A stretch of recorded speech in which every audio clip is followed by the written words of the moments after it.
27 March Heathrow এয়ারপোর্টে নামলাম কলকাতা টালিগঞ্জ থেকে লন্ডনে তৃতীয়বারের মতো ভিজিট করতে।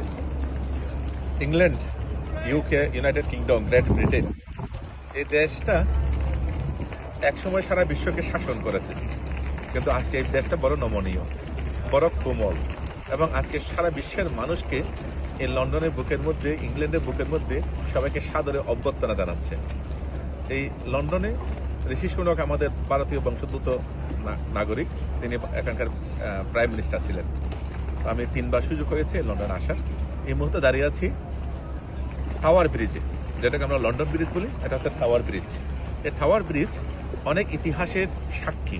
সাথে রয়েছে যে লন্ডন টাওয়ার, যেটা আই থিঙ্ক 93 ফ্লোরের একটা বিল্ডিং।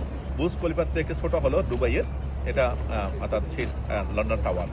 দেখতে পাচ্ছেন এখানে পুরো হেরিটেজ সাইট রয়েছে ওল্ড কুইন্স প্লেস, যেটাকে এখানে বলা হয় ক্যাসেল।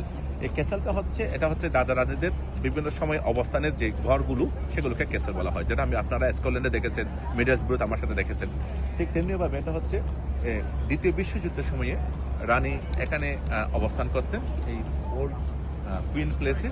এই সুন্দর একটা ভিউ, এত সুন্দর জায়গা, যারা ইংল্যান্ড ভিজিট করেছেন, লন্ডন ভিজিট করেছেন, তারা জানেন যে এই জায়গাটা কি গুরুত্ব। যারা ভিজিট করেননি, আমাদের এই ইংল্যান্ড বর্তমানে অনেক কোমল, অনেক নমনীয়। তারা আমাদের সবাইকে স্বাগত জানায়। আমাদের সৌভাগ্য যে এই লন্ডনের বুকে আগে বৌদ্ধ ভিক্ষুর আসলে কোথাও থাকার জায়গা ছিল না, হয়তো শ্রীলঙ্কা টেম্পল বা হোটেলে থাকতে হতো। আমাদের এখন সৌভাগ্য যে বাংলাদেশ বুদ্ধিস্ট কাউন্সিল ইউকের মধ্য দিয়ে জেতবন বিহার প্রতিষ্ঠা হয়েছে লন্ডনে, রেনহামে, যেখানে গতবারও আমি 18 দিন ছিলাম, এবারও প্রায় আমি 20 দিন মতো অবস্থান করছি। সেই বুদ্ধ বিহারে আপনাদের সকলকে, জেতবন বুদ্ধ বিহারের সকলকে স্বাগত। যে যারা যারা প্রতিষ্ঠাতা, আমি লন্ডনবাসী সকল বৌদ্ধদের আন্তরিক কৃতজ্ঞতা জানাচ্ছি, যাদের এই শুভ উদ্যোগ, এই উদ্যোগ ছড়িয়ে পড়ুক, মানুষের মধ্যে সদ্ভাব জাগ্রত হোক, মানুষের মধ্যে মনুষ্যত্বের বিকাশ সাধন হোক। আমরা আসুন, ধর্ম যার যার, উৎসব সবার, সকলে মিলেমিশে আমরা যেন ভালোভাবে থাকতে পারি।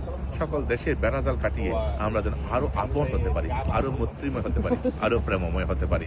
সাব্বে সত্তা স্বীকৃত হন্তু, all living beings be happy.